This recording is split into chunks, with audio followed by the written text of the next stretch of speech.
intéressée que, bon, mon schéma a été quelque peu désorienté, mais je rappelle que nous en avons parlé par rapport à la journée internationale de la prostate qui va être célébrée le jeudi prochain. Et donc, chez nous, je ne sais pas ce qui est organisé, mais bon, gardez-le, essayez de vous renseigner par rapport à votre prostate et voyez comment la protéger. Oui, donc le 20 septembre est la journée mondiale de la prostate. Le 20 septembre, donc dans 3 jours. Et le sujet que nous avons choisi, c'est votre prostate n'est pas une fatalité. Prenez-en soin avec votre urologue.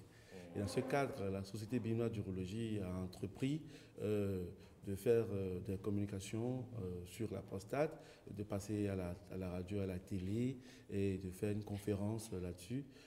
Notre dossier est encore au ministère. On espère que ça va sortir avant jeudi. Voilà. Bon, voilà. D'accord. De toute façon, on en a profité pour parler déjà de ça. C'est déjà pas mal. Et puis, ils sont bien nombreux, les téléspectateurs qui nous ont suivis également. Voilà. Merci à vous, Dr Yévi Magloire. Je vous rappelle que vous êtes professeur assistant à la faculté de médecine de Cotonou. C'est exact. Merci, docteur. À très bientôt. On dit là, merci beaucoup. À tantôt. Allez, il est déjà... Beaucoup. Il est déjà 7 heures, c'est l'heure du bulletin. C'est une présentation, comme les autres jours, de Awa Sherif.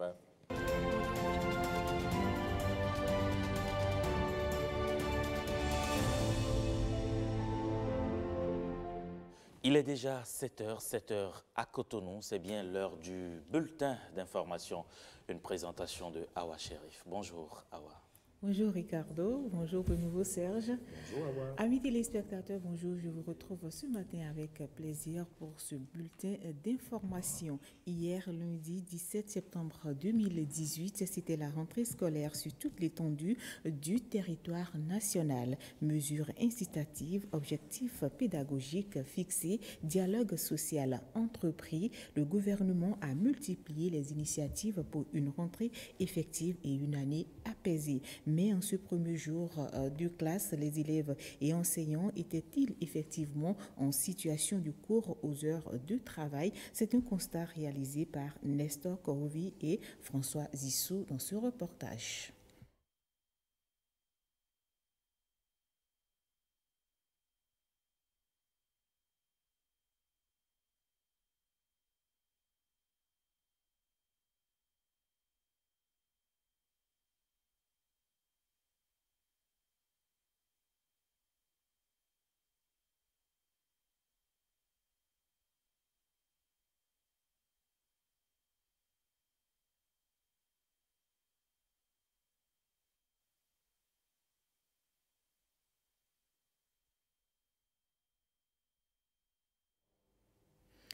Un petit souci avec cet élément, nous y reviendrons certainement dans nos prochaines éditions.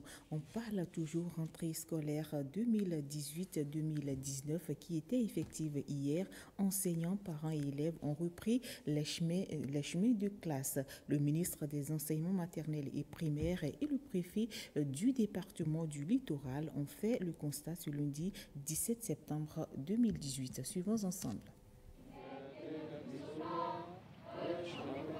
Complexe scolaire Ménon-Ténor ce lundi 17 septembre, c'est le cérémonial des couleurs. Il marque ainsi le démarrage de l'année scolaire où enseignants et apprenants reprennent le chemin des classes. Je dois pouvoir vous dire que c'est une première, c'est l'une des rentrées des classes les plus apaisées de l'histoire de notre pays, surtout en cette période de démocratie.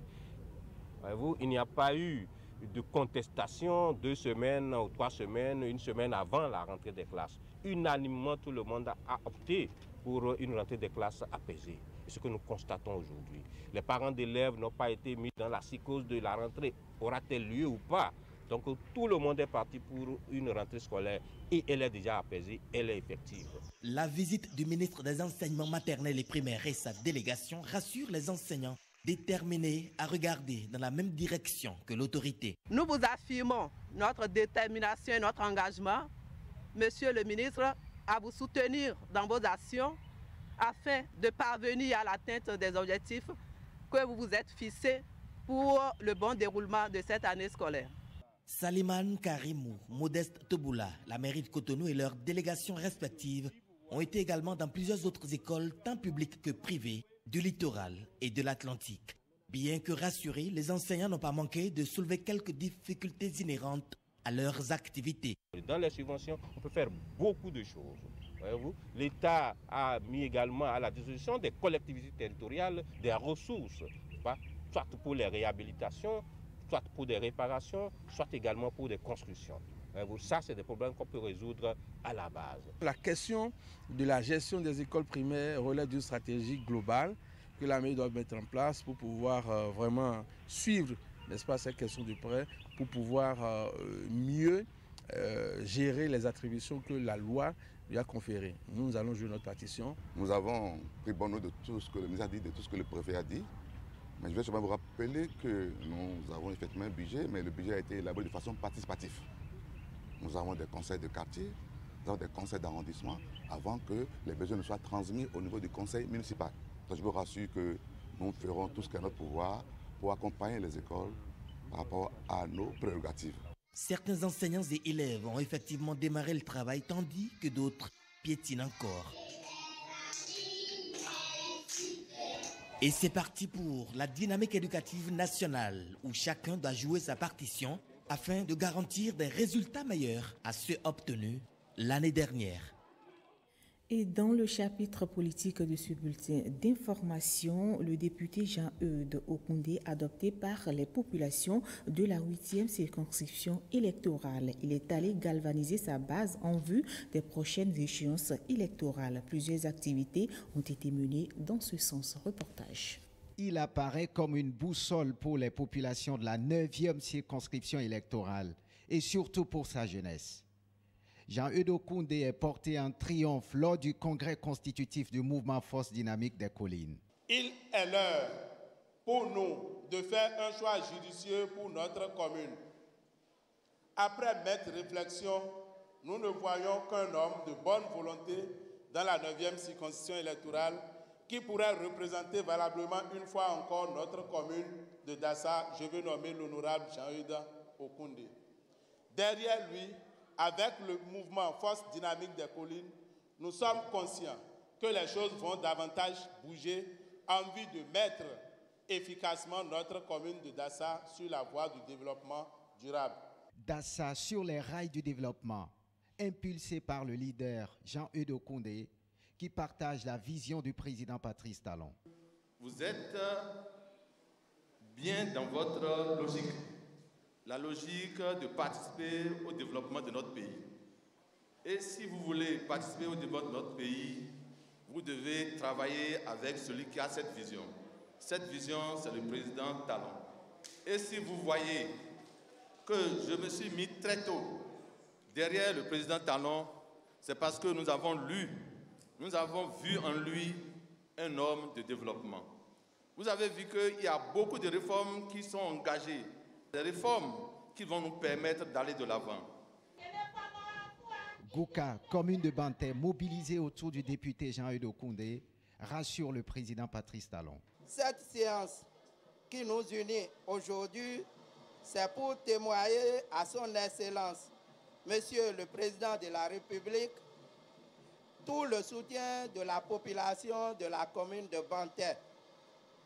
Une fois encore, chers honorables, Monsieur Jean-Eudes Okoundé, transmettez à son Excellence tout le soutien de la commune de Banté et ses enfants, et de même qu'à son entourage. Je serai votre porte-parole auprès du chef de l'État, parce que Banté est mobilisé. Banté est totalement mobilisé derrière le chef de l'État. La 9e circonscription électorale adopte ainsi la rupture. Les plus petits ne sont pas en reste, mais pour l'heure, ils reçoivent leur part de fournitures scolaires pour aborder la rentrée avec sérénité.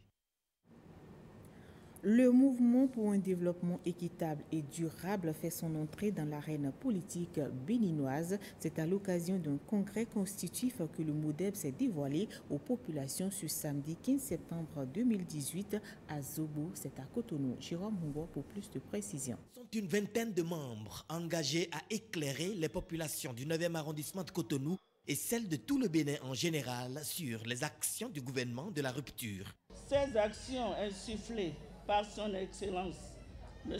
Patrice Athanase Guillaume Talon, président de la République, nous ont convaincus de la justesse de ces idéaux. Ceux-ci correspondent également à nos convictions, aux convictions de toutes les militantes et militants du modèle basé sur le développement équitable et durable. C'est pourquoi notre jeune mouvement est dénommé MODED.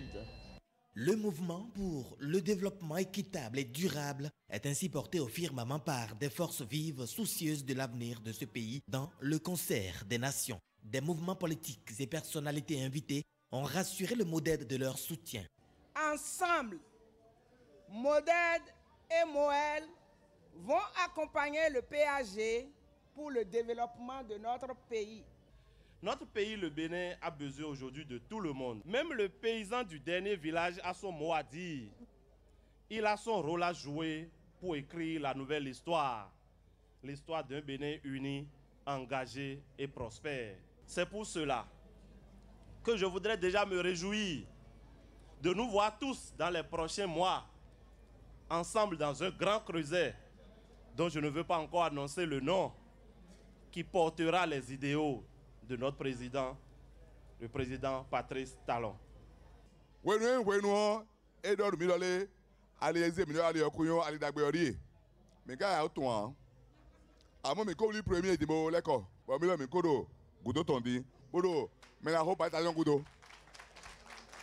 La mission du MODED est foncièrement arrimée à la réforme du système partisan. À l'heure des grands regroupements de partis politiques, le MODED a aussi l'ambition de porter le message de la justesse du PAG dans nos foyers, dans nos maisons, dans nos quartiers, dans nos arrondissements et dans nos hameaux. Enfin, c'est parce que cette ambition forte existe que le MODED, avec ses jeunes, femmes et ses hommes, décide de se mettre en ordre de bataille pour le triomphe du nouveau départ. Ne laissez aucune place où la main ne passe et repasse. Le MODED fait sienne cette assertion pour œuvrer à une sensibilisation de masse des populations. Et on passe maintenant au dernier sujet de ce bulletin d'information, un recrutement au profit de la coalition politique Bénin en route dans la commune de Bonou. L'homme d'affaires et natif de l'arrondissement de Afamé, situé dans la dite commune, Jérôme Affayon, rejoint officiellement la coalition Bénin en route pour vulgariser le programme d'action du gouvernement. C'est du moins ce que nous dit Guillaume Arieno dans ce reportage. Une adhésion à une coalition originale que celle de l'opérateur économique natif d'Afamé, un arrondissement de la commune de Bonou, Jérôme Affayon à l'écran à Bénin en route. L'homme rejoint cette organisation politique proche du pouvoir, les bras chargés.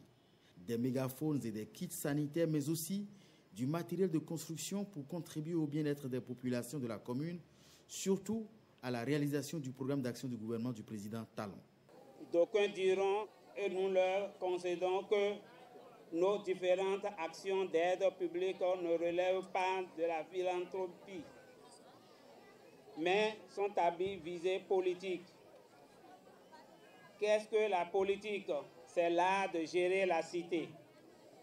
Pour nous, la politique consiste à ne pas attendre les rendez-vous électoraux avant de puiser de ses propres fonds et non des fonds opportuns et saisonniers de campagne, afin de soulager un tant soit peu les besoins de nos frères et sœurs. Cette politique est utile à tout point de vue et en vaut la peine. C'est ce type de politicien que nous sommes. Le geste de Jérôme Affayon tombe à pic à un moment où les populations de Bonou doivent faire face à une crue qualifiée d'exceptionnelle du fleuve Ouémé et de ses conséquences. Le souvenir des drames liés aux inondations de 2010 reste vivace dans les esprits. Cher ami Jérôme, tu as vu juste et le moment est bien choisi. Les populations ont bel et bien besoin d'être informées et sensibilisées sur les mesures à prendre pour se protéger leurs biens et surtout les personnes vulnérables en cette période de grande montée des eaux. Pour la coalition Bénin en route, le ralliement de Jérôme Affayon reste stratégique pour des victoires à venir. Ainsi se referme ce bulletin d'information. On se retrouve tout à l'heure pour la revue des titres.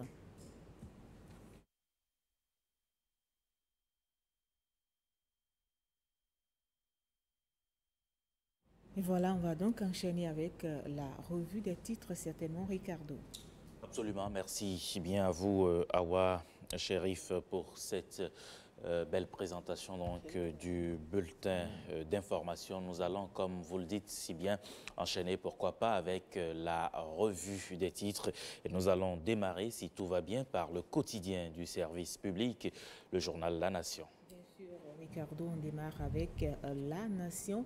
La Nation qui titre en manchette ce matin « Acte de corruption au poste de contrôle, les mises en garde aux policiers et douaniers ».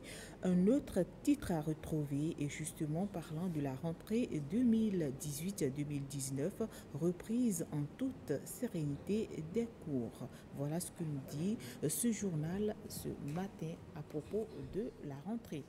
Absolument. Et après le journal du service public, le quotidien La Nation, nous allons pourquoi pas lire ce que nous offre le journal de Dondi. Il s'agit bien du quotidien Le Matinal qui s'intéresse donc à cette actualité politique au Bénin. Réconciliation en vue entre Yayi et Azanaï. Un marché de dupes en préparation, c'est ce que pense le journal Le Matinal. Et puis, centrale thermique de Maria Gleta, beaucoup d'emplois créés par le président Patrice Talon, nous apprend le journal Le Matinal. Le Matinal qui s'intéresse également à l'actualité au sein donc de la douane béninoise. Eh bien, la collaboration avec les intermédiaires est désormais interdite, clame le journal Le Matinal qui s'intéresse également à l'électrification de Pobé et Sakété. Eh bien, retenez que Towé, Igana et Adjegounlé sont désormais éclairés. Maté libre pour poursuivre cette revue des titres. Bénin du nord au sud. Attention, les inondations de 2010 sont là. Et puis à retrouver également à la une de ce journal, perspective des prochaines élections, réconciliation Yayi Azanaï, l'enjeu au-delà des intrigues, titre le journal. Et vous parlez justement de réconciliation entre Yayi et Azanaï. Intéressons-nous à ce que nous offre à lire aujourd'hui le journal Fraternité. Fraternité également qui revient sur cette actualité, le journal Fraternité qui s'intéresse donc à cette tractation politique au sein donc de l'opposition. Eh bien, le journal écrit que Yayi et Azanaï, eh bien, selon le quotidien, la réconciliation est bien en marche. Et puis, autre titre à lire également à la une du journal Fraternité, le quotidien de Menontin, qui s'intéresse au projet de budget de l'Assemblée nationale, gestion 2019. Le journal ressort dans ses colonnes les réserves du gouvernement, à lire dans les colonnes de Fraternité, donc le rapport entier de la Commission des finances. Et puis, rentrée scolaire 2018-2019, les cours démarrent sous de bons auspices, nous apprend le journal Fraternité, qui s'intéresse également à la descente de la haute hiérarchie policière à Sémécraqué et nous apprend que la police et la douane sont en guerre contre les rançonnements à Wachérif. L'économiste, pour finir cette revue des titres, Ricardo, développement des cours d'eau au Bénin, le lac Aimé, une richesse mal exploitée selon le journal. Et puis, vente de poissons frais au Bénin, montée des eaux, facteur d'enchères. Voilà, tout à l'heure, j'irai au marché pour le constater, Serge. Ah ouais? D'accord, pourquoi pas. Il y a quand même d'autres titres à découvrir dans l'économiste. Oui, l'économiste qui parle du développement de l'agriculture notamment. Et nous apprend que le Bénin s'imprègne de l'expérience de la Chine. Et puis, dans la lucarne, vous allez voir, vie des médias au Bénin, l'ORTB fait sa rentrée 2018-2019, parlant surtout de la radio. De nouvelles émissions font leur entrée, nous apprend l'économiste, qui revient également sur la vente du carburant et nous dit que la vente de l'essence Payot a pris du prix. Ouais, c'est ça. Augmentation du prix de l'essence Payot. Tout ça, là, c'est à vérifier. Moi, je vais au marché et vous irez acheter de l'essence au bord de la voie. Surtout pas, surtout pas. Vous n'en prenez pas, Serge? Non, je n'en prends plus. Ah, voilà. Voilà qui a bien dit. Mais ouais, il faut être honnête. Bon, je n'en prends plus. Mais bon, voilà. Ça dépend de chacun. Il faut toujours aller à la station. Il faut toujours aller à la station. Ouais. C'est important. Alors, j'apprends une leçon aujourd'hui. Je vais toujours aller à la station. C'est bon de le dire. Même si de temps en temps, je vois les gens quand même garés. Ça arrive quand même. Ouais, ça arrive. Merci, Yawa. Merci à vous. Et Serge, avant de partir, je voulais dire que vous avez une belle cravate. Ah, d'accord. Dites-moi merci au moins. Merci. C'est vrai qu'elle est jolie. Ah, elle est jolie, merci. Voilà. Merci. Merci quand même. Merci à vous aussi. Vous avez... non, c'est bon. C'est bon? C'est bon. D'accord. Non, c'est bon. Je ne veux pas vous faner là. Regardez, merci, Awa. Heureusement merci. que vous avez compris qu'elles étaient fanées. Merci. Allez, nous sommes bien sûr mardi, c'est déjà le 18 septembre 2018. Et puis, vous le savez, la rentrée, c'est depuis hier. Aujourd'hui, nous allons vous emmener dans 4 grandes villes. Nous allons faire le tour avec 4 de nos correspondants. Nous irons à Boycon, à Kandi, à Djougou, à Lokossa. Ça va être tout à l'heure, un peu après 8 heures. Mais pour le moment, nous allons vous parler d'environnement. On vous parle surtout de ces prévisions saisonnières et des inondations au Bénin. Ça va être avec William Yemale-Choki et son invité. Connaissez ça tout de suite.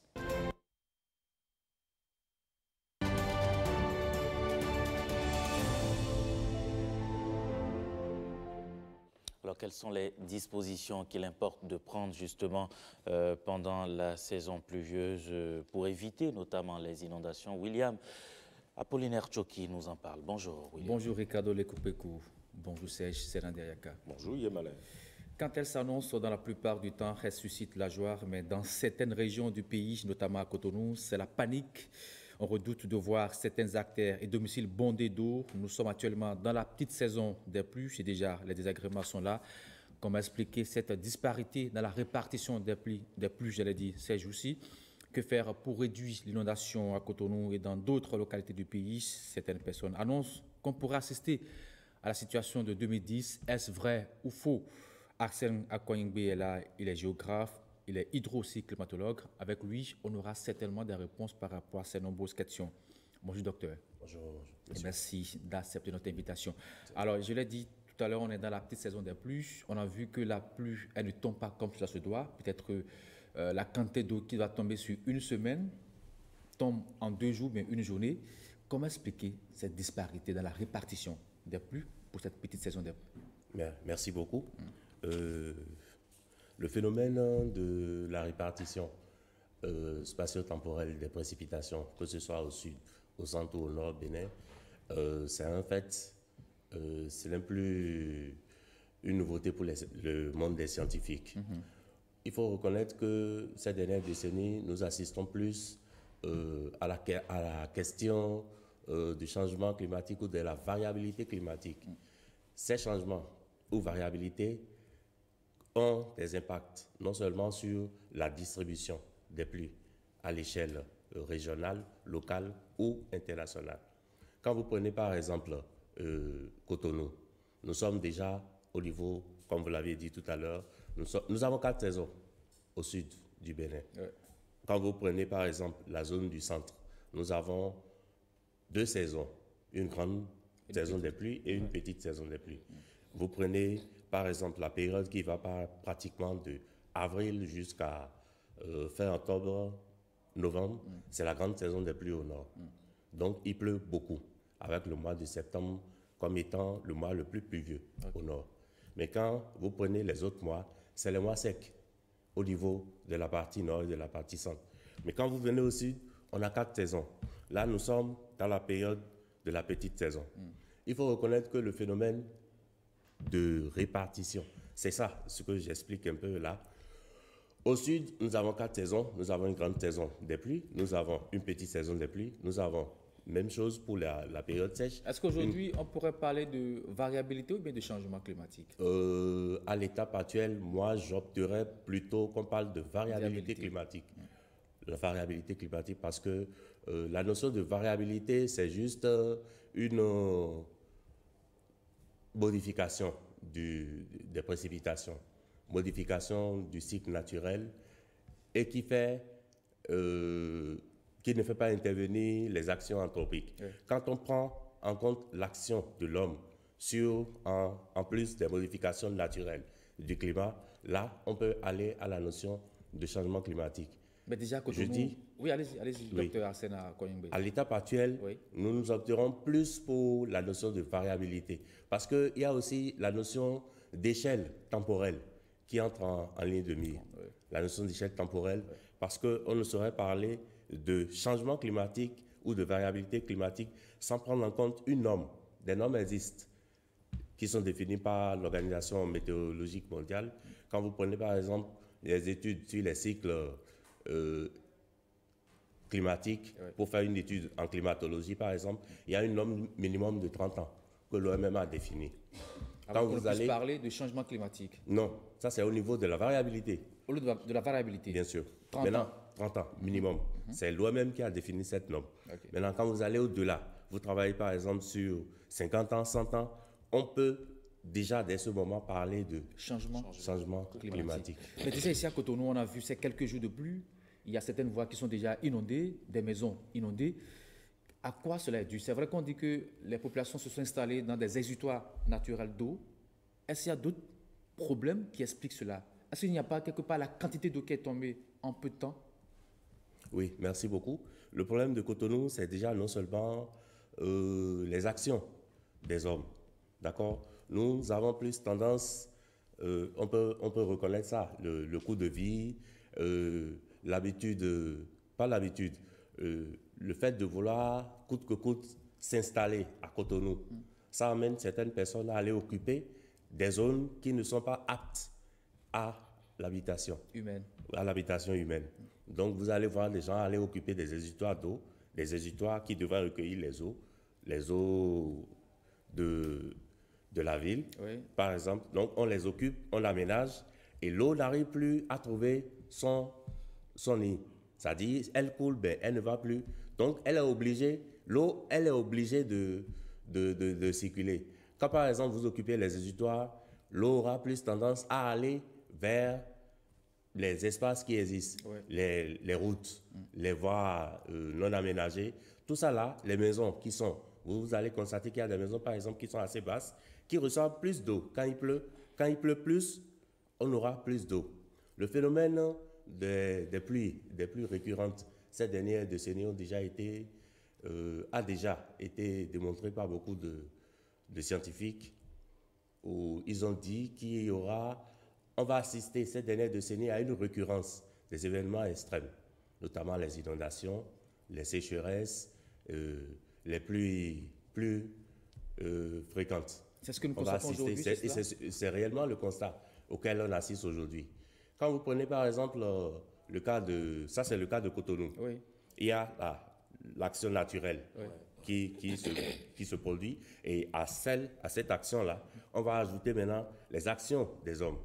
Donc, il faut quand même une politique pour pouvoir essayer de réguler, aménager les sites, c'est-à-dire réaménager les sites, les exutoires qui existaient, essayer de les faire inoccupés, de les rendre inoccupés, parce que les gens ont occupé tous les exutoires à Cotonou, parce qu'on a envie de s'installer à Cotonou.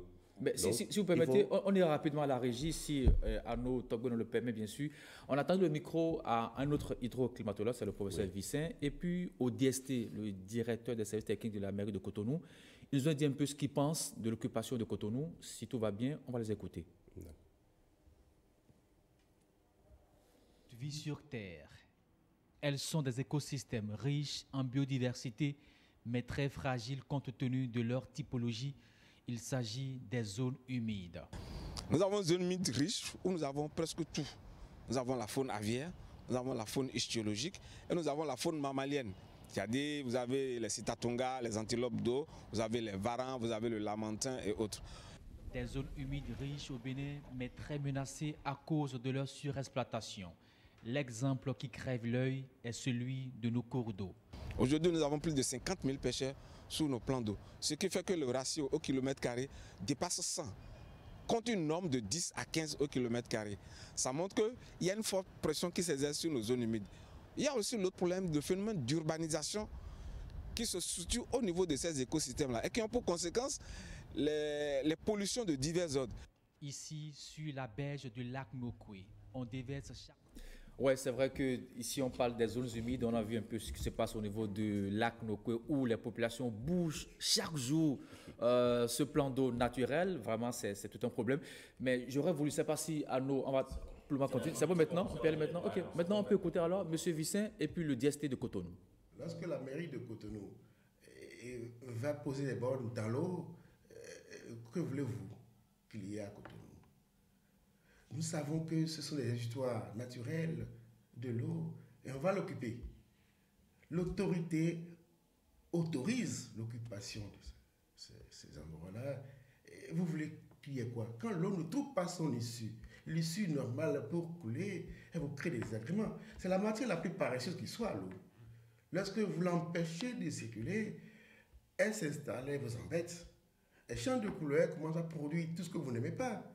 Lorsque vous lui donnez le savoir, elle continue son chemin et vous laisse tranquille. Et ce qui se passe à Cotonou, il faut dégager les gens de ces histoires-là afin de faciliter l'écoulement normal de l'eau. Ce qui n'est pas encore le cas. C'est d'abord la solution humaine qu'il faut. La solution humaine, c'est de dire, bon, mais écoutez, réfléchissons à plutôt faire évacuer les eaux. Bien entendu qu'en voulant faire évacuer les eaux, en voulant faire les travaux, les études doivent montrer est-ce qu'il y a des populations à déplacer. Ça, les études environnementales et sociales sont faites pour voir est-ce qu'il y a des gens à déplacer. Mais décider directement de dire on évacue toute la population, ça ne serait pas la meilleure option aujourd'hui. Alors, on vient d'écouter le DST de Cotonou et puis M. Vissin. Vissin qui estime qu'on doit dégager certaines personnes de certains quartiers. Je donne l'exemple, par exemple, de Agla, un quartier populaire de Cotonou. J'imagine un peu comment ça va se passer. Le DST, lui, pense qu'il faut une solution plutôt humaine. Oui. Il estime qu'on doit construire des ouvrages de drainage d'eau qui pourraient réduire ce que nous constatons aujourd'hui. Docteur Axena Koyombe, qu'est-ce que vous en pensez? Le professeur Vissin, qui est mon enseignant et que j'assiste aussi, je crois qu'il a parfaitement raison sur ces questions. Parce qu'il est votre enseignant, c'est cela? Non, du tout pas. Du tout pas. Parce que la question de l'occupation à Cotonou, c'est un fait depuis que nous existons. C'était là depuis que nous existons. Il faut trouver une solution humaine, c'est vrai. Mais quelle solution humaine trouver? Les gens habitent, les gens sont tout le temps, chaque saison, les gens sont inondés. Les gens, ils sont empêchés par les eaux. Ils ont des difficultés à sortir de chez eux. Ils ont des difficultés à aller au service. Ils ont des difficultés à sortir leur moto. Ils ont des difficultés à s'habiller chez eux avant de sortir. Vous avez donné le cas, par exemple, du quartier de on n'a pas d'urgence d'aller s'installer dans les bas-fonds, justement. Oui, justement, c'est ça la question. Oui. Les gens ont dû s'installer parce que voulant vivre à Cotonou. Mais tout le monde ne peut pas vivre à Cotonou, justement. Oui, tout le monde saurait vivre à Cotonou. C'est pourquoi il faut trouver une solution à cette question-là sur quelles sont les histoires qui existaient. Le DST a proposé tout à l'heure, des études ont déjà été réalisées et ont déjà défini, on connaît ces histoires-là. Il y a par exemple le projet asphaltage justement qui propose quand même de construire quelques points de regroupement, enfin du moins de drainage de ces eaux pour réduire un peu ce que nous constatons aujourd'hui. Les bassins de rétention, ça a été fait, mais bon, jusque-là, on a toujours les cris des populations chaque saison. Ça n'a pas... on dira que le projet n'a pas encore démarré véritablement. Justement, le projet n'a pas démarré. Même si le projet vient à démarrer et devient effectif, le problème d'inondation à Cotonou, c'est un problème c'est un problème de foncier. Vous voulez dire que ça ne s'assurera jamais? Je pense que... Non, je n'ai pas dit que ça. Si la volonté politique y est, les politiques doivent mettre la volonté de pouvoir régler ce problème-là, cette situation de l'inondation de ces différents quartiers ou de ces différents exutoires d'eau qui ont été occupés par les populations. C'est vrai, il y a les autorités qui qui y ont participé parce que si je prends par exemple, moi je veux m'installer par exemple dans une zone de bas-fond, je vais chez un CV, je lui dis je veux par exemple acheter ce bas-fond, c'est déjà moi le fautif parce que ce n'est pas une zone où je dois habiter. Oui. Donc je vais là-bas, je mise gros, vous allez constater que ceux qui vont s'installer, il y a quand même des gens qui sont de nos cadres, qui ont érigé de grands immeubles au niveau de ces zones. Oui. Donc, le problème maintenant, c'est de pouvoir faire en sorte de libérer ces exutoires pour, je vais dire, réduire cette question d'inondation assez récurrente qu'on connaît ces dernières décennies. Parce que le problème, il y a 10 ans, il y a 20 ans, le problème n'était pas aussi percutant. Oui. Par contre, aujourd'hui, vous constatez que plus il pleut, les pluies deviennent plus intenses. Oui. Donc, le phénomène devient encore plus important. J'ai posé la question à un autre climatologue. Il m'a dit que l'eau, c'est une matière paresseuse. Quand elle vient, elle s'installe, elle est là, elle vous regarde, qu'il vaut mieux qu'on collabore avec l'eau que de vouloir chercher à la chasser. Que impossible, on ne peut pas la chasser ici à Cotonou. Mais il y a aussi une situation au niveau de la vallée. On a dit que l'eau a monté là-bas aussi. Oui. Est-ce qu'on pourrait, comme je l'ai posé aussi tout à l'heure, est-ce qu'on pourrait assister, comme l'annoncent certaines personnes, à la situation de 2010 où beaucoup ont peur aujourd'hui? Oui, mais merci beaucoup. Quand vous prenez le cas de la vallée, c'est l'Ouémé, les eaux de l'Ouémé qui quittent Bembereke jusqu'à la partie aval. Okay. Vous allez constater que, je vous donne un simple exemple. Il y a un mois de cela ou 3 semaines, nous on était au niveau de la basse vallée pour une petite étude. On a interrogé des gens sur ces questions-là. Comment est-ce que les populations se préparaient? La crue n'était pas encore là, mais elle s'annonçait. Donc les gens redoutaient déjà qu'il y ait 1 mois ou 3 semaines, que la crue, que les eaux n'aient pas déjà monté, que ça traduit, en fait, c'est un signe que les inondations de cette année seront assez importantes. C'est ce que les populations nous ont dit. Mais on ne va pas assister à la situation de 2010. La montée des eaux, par exemple, cette année, pour atteindre ce niveau, c'est cela? On n'a pas encore atteint les débits de 2010, mais on va vers les débits de 2010. Parce que toutes les eaux qui coulent depuis le nord sont en train de descendre vers le sud. Mais un point important, c'est que les populations sont déjà au courant. Vous allez constater qu'au cours d'une certaine période, elles abandonnent naturellement les activités agricoles et vont vers d'autres activités parce qu'elles ont déjà été sensibilisées. Il y a la sensibilisation qui est faite à leur niveau. Elles sont conscientes aujourd'hui qu'à telle période de l'année, il y a la crue qui doit venir. Donc elles prennent leurs précautions, leurs mesures. C'est vrai que tout le monde ne va pas bouger. Oui, voilà. D'accord. Allez, on reste ensemble, hein. Vous allez rester avec nous et vous également. Vous allez juste changer de costume professionnel. Vous n'êtes plus là en position de journaliste qui va poser les questions. Tout à fait. Mais vous allez devoir y répondre en votre qualité de spécialiste des questions de l'environnement. Et puis Alain Tossounon va vous rejoindre également sur ce plateau. On marque une courte pause, hein, le temps d'installer Alain. C'est tout de suite.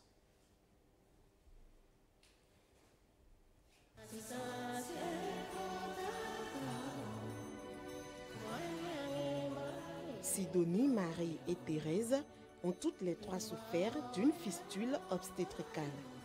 Thérèse a été donnée en mariage forcé et a eu une grossesse précoce.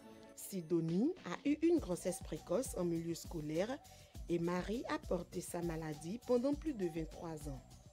Toutes les 3 ont eu des grossesses non suivies et un accouchement dans des conditions pour la plupart inappropriées. Prises en charge dans un centre médical, elles sont aujourd'hui guéries. Sidonie, Marie et Thérèse ont retrouvé leur dignité. La fistule obstétricale n'est pas une fatalité.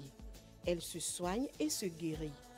Pour plus d'informations, contacte gratuitement la Fondation Claudine Talon au 69 59 88 88.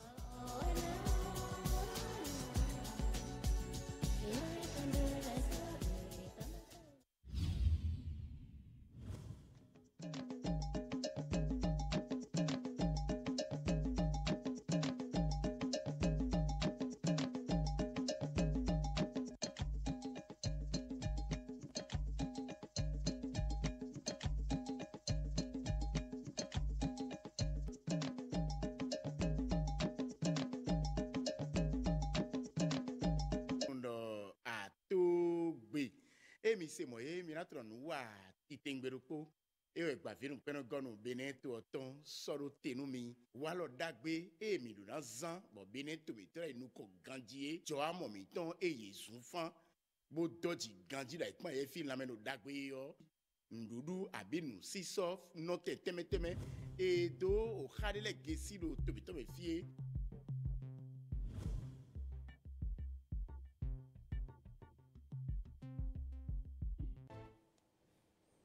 Et nous voilà donc de retour, juste après cette courte pause qui nous a permis de retrouver Alain Tossounon. Bonjour Alain. Bonjour Serge, bonjour Ricardo. Bonjour Alain. Et bonne rentrée. Merci. Merci. Allez, mois de septembre, doit-on dire le mois des crues ou le mois de la crue? C'est tout de même le mois de la montée des eaux, mois de drames également, il faut pouvoir le dire. Des drames déjà survenus, mais des drames également à prévenir. Du fleuve Niger au fleuve Wémé, en passant par le fleuve Mono, les eaux ont atteint des niveaux plutôt inquiétants, ce qui suscite débat. Et vous le savez, à vous aussi, nous donnons la parole. Et aujourd'hui, comme tous les autres jours, vous avez droit à la parole. Dites-nous, que faites-vous pour réduire les effets de l'inondation dans votre localité? Que faites-vous pour réduire les effets de l'inondation dans votre localité? Eh bien, c'est une question à laquelle vous pourrez répondre via nos divers canaux de communication. Il reste les mêmes, notre page Facebook, notre compte Twitter ou encore sur le numéro WhatsApp. C'est bien le 61 19 88 88, le 61 19 88 88. Dites-nous ce que vous faites pour réduire justement les effets de l'inondation dans votre localité. Alors, fleuve Niger, vallée de l'Ouémé, c'est là-bas, on a constaté les montées les plus fortes avec, vous l'avez rappelé à l'entame de cette émission, des ponts qui ont cédé et puis des populations qui sont véritablement inquiètes. L'état des lieux, il n'est pas assez reluisant. C'est vrai que l'état des lieux n'est pas reluisant. Quand je prends le cas de Malanville, c'est chaque année que nous assistons à ce même phénomène où la montée du fleuve Niger cause d'énormes dégâts à ces populations vivant aux alentours de cette ressource d'eau. Mais chaque année aussi, j'allais dire, il y a l'ANPC, l'Agence nationale de la protection civile, qui essaie quand même de sensibiliser la population pour les dire, à une certaine période, de quitter ce lit naturel de l'eau, parce qu'à un moment donné, l'eau va monter. Et il va falloir que les populations se déplacent pour éviter de vivre chaque année les drames où les cultures sont ravagées, où il y a beaucoup d'activités qui sont coupées. Quand je reviens un peu au sud, je prends par exemple le cas de la vallée de l'Ouémé, pareil, les eaux du nord descendent au sud et il y a cette montée d'eau dans le fleuve Ouémé. Là aussi, les mêmes observations sont faites. On demande aussi aux populations de quitter les lieux pour éviter les désagréments. Mais néanmoins, il y en a qui ne veulent pas partir, parce que leur activité ne permet pas certainement pas de bouger, ils restent. Et la situation le constate, et puis il y a des dégâts. Mais je crois que cette année, contrairement à ce qu'on a constaté les années antérieures, les dégâts ne sont pas aussi importants. Les populations ont certainement compris qu'il faut parfois céder la place à l'eau, permettre à l'eau de rester, parce que c'est sa place, elle va venir chaque année, on n'a pas le choix. Alain, vous pensez que les dégâts ne sont pas aussi importants dans la mesure où le pont même de la Sota a cédé? Disons qu'en termes de... On n'a pas de pertes en vies humaines, mais en termes de dégâts matériels, je crois qu'il y a des villages qui commencent à disparaître et je ne suis pas sûr qu'on a pu évaluer le coût de ces dégâts matériels. Non, mais quand on dit que des villages ont disparu, mais je crois que c'est trop dit. Oui, bon, enfin... Non, du tout pas, oui. Non, c'est trop dit. Villages disparus, les cultures ont été ravagées. Je suis d'accord que l'eau a emporté les cultures. Oui, mais à certains endroits au nord, et le phénomène, il est récent, c'est que vous avez des villages dont la moitié des personnes sont obligées de se déplacer. Tout à fait. Donc, je crois que... Et ce phénomène-là, on le connaissait du côté... donc du bassin du Mono, ou dans la zone de Datiémé, Grand Popro, on a commencé à enregistrer nos premiers réfugiés climatiques. Vous le savez très bien. Mais au nord, on savait qu'avec le fleuve Niger, il y avait quand même les populations au niveau de Malanville, de Karimama et autres, vivaient ça. Mais cette année, on se rend bien compte que le phénomène est plus important. Donc je crois qu'il faut commencer à s'inquiéter si avec le travail que fait le projet SAP et puis l'Agence nationale de protection civile, les populations sont davantage informées avant et prennent leurs dispositions, mais il reste qu'il y a des dégâts matériels parce que vous avez des populations qui perdent des cultures, des hectares de culture. Donc je crois que en termes d'efforts, bon, on sait que les populations aujourd'hui sont mieux informées. Mais en termes de mesures durables, il y a quand même un pas encore à franchir. Parce que ce qui arrive, c'est que depuis 2010, on a annoncé que on va avoir encore, le phénomène deviendra plus important. Quelles sont les solutions durables qu'on a mises en place? En termes de prévision, oui, d'accord. Aujourd'hui, on peut dire que avec l'Agence nationale de protection civile, on s'organise au mieux pour quand même prévenir et être à l'abri des pertes en vies humaines et autres. Mais il reste que, en termes de mesures durables, par exemple, la question donc de la mobilisation des eaux au niveau des barrages, au niveau des grandes infrastructures hydrauliques, nous sommes encore en retard par rapport à ça. Ça fait une dizaine d'années qu'on annonce que dans le bassin de l'Ouémé, on devrait avoir 2 grands barrages qui devraient être donc réalisés pour pouvoir donc récupérer ces eaux, afin que ces eaux n'envahissent pas la partie au niveau du sud Bénin. Mais on traîne les pas par rapport à la construction de ces barrages. C'est vrai que pour construire un barrage, il faut énormément de ressources, mais je pense qu'il faut qu'on y aille maintenant. Il faut qu'on y aille maintenant, sinon on va en termes de dégâts, les dégâts vont être plus importants, hein, parce que déjà en termes de prévision, les gens ont annoncé. Ce n'est pas seulement le Bénin qui vit ce phénomène-là.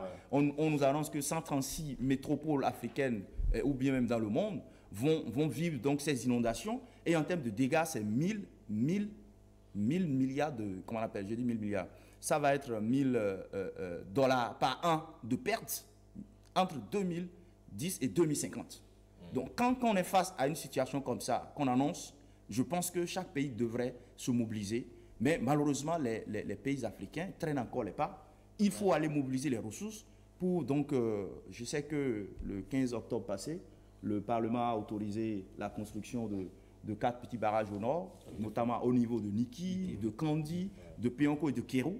Peut-être tout ça va contribuer un peu à donc, mobiliser, à discipliner donc, l'eau et créer des ressources qu'on appelle des retenues d'eau qui vont permettre peut-être même...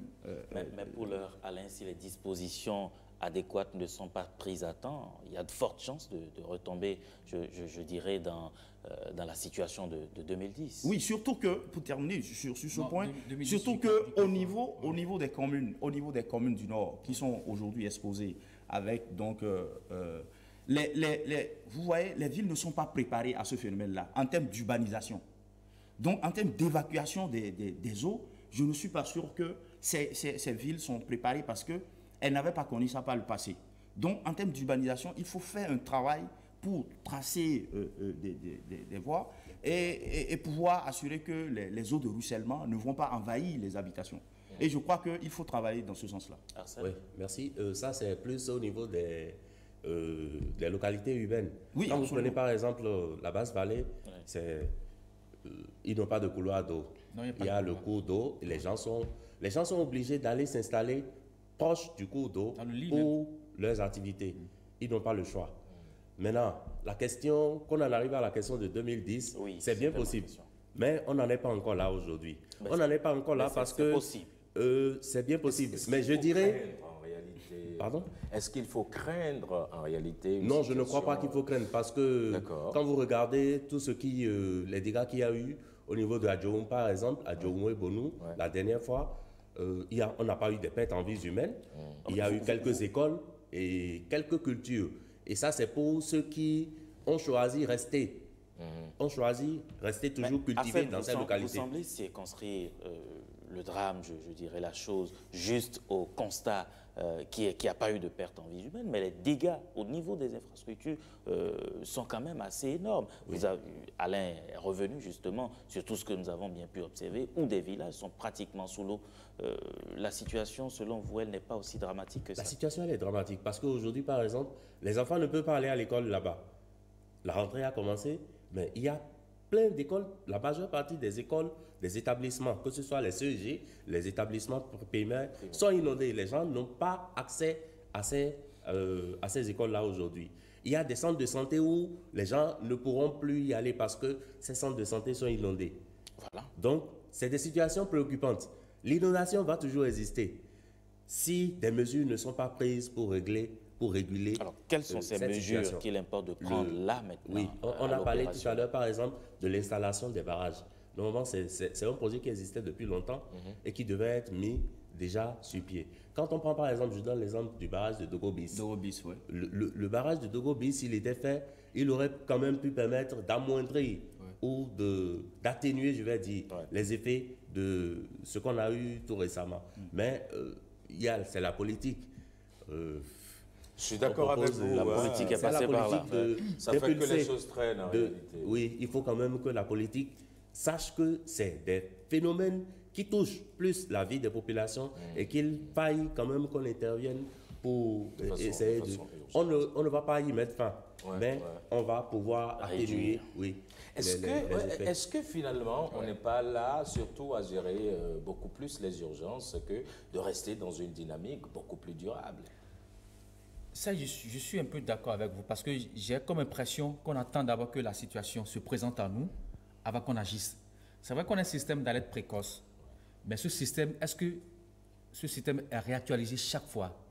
Parce que si je prends l'exemple de 2010 où on a eu beaucoup de pertes, on a eu plus de 250 milliards de dépenses de dégâts, j'allais dire, pour notre pays.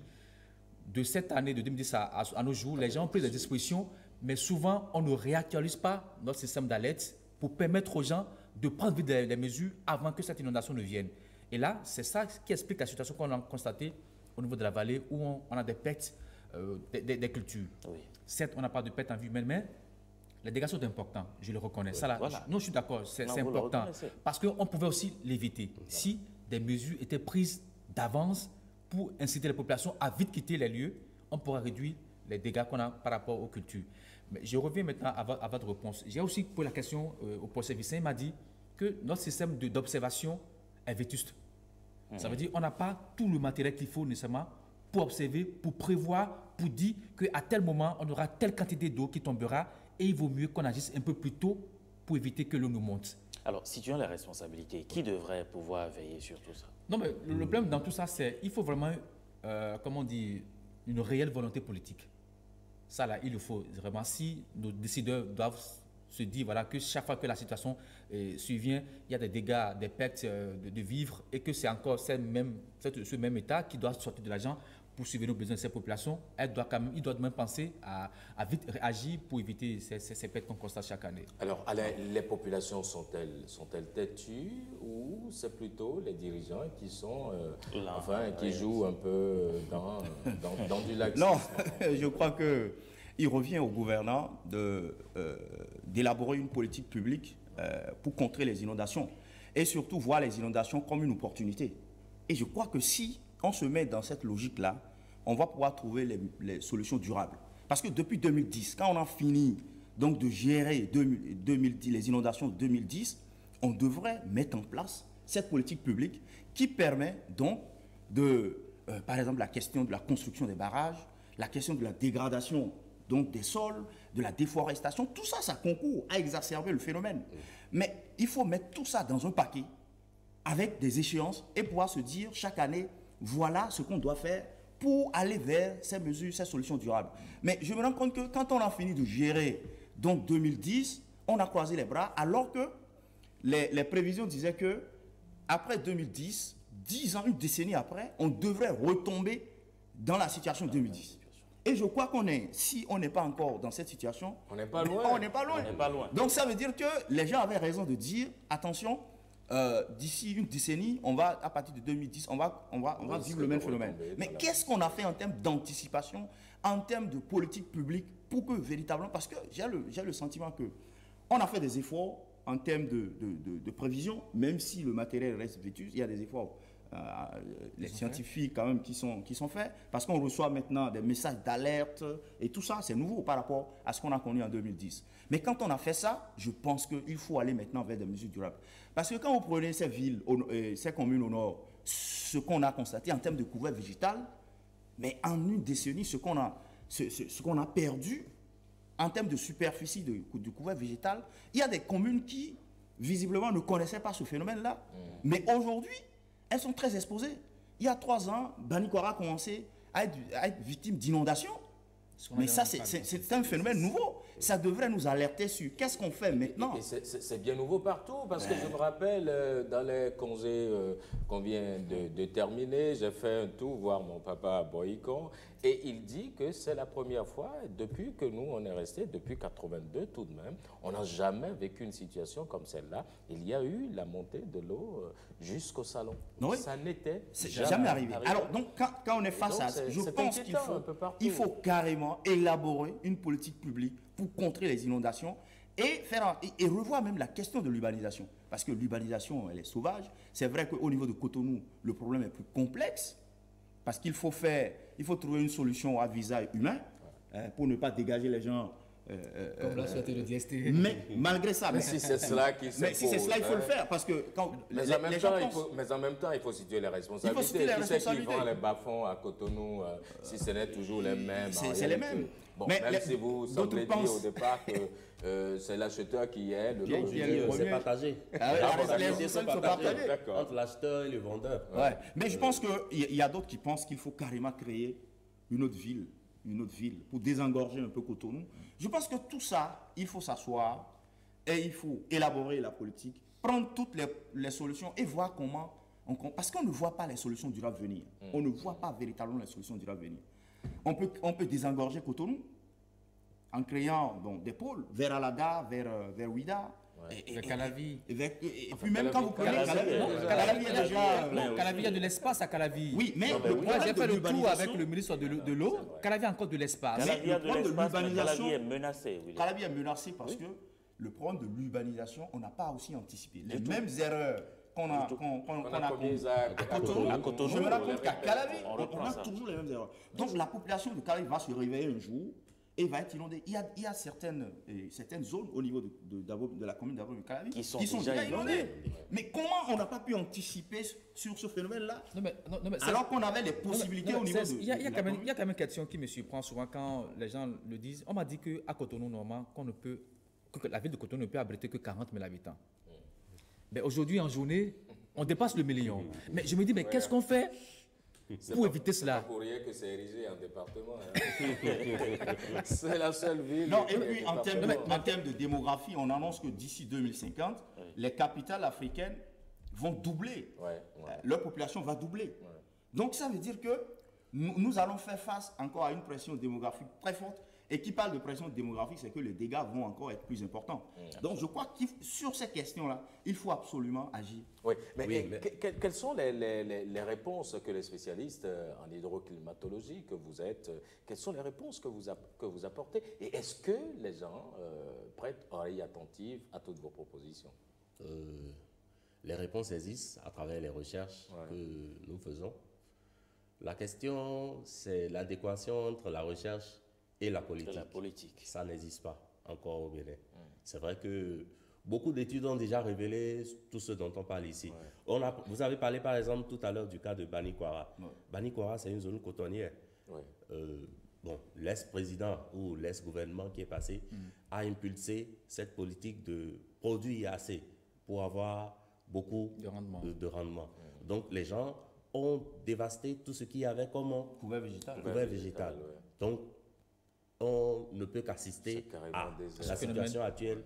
Et donc, il faut voir au niveau des politiques, c'est-à-dire les éléments, ce qu'imposent maintenant les politiques, est-ce que ça va dans le but du développement, non seulement durable, mais du développement des personnes concernées? Parce que c'est vrai, la politique veut nous imposer ce qu'elle pense, mais on constate que c'est carrément en déphasage.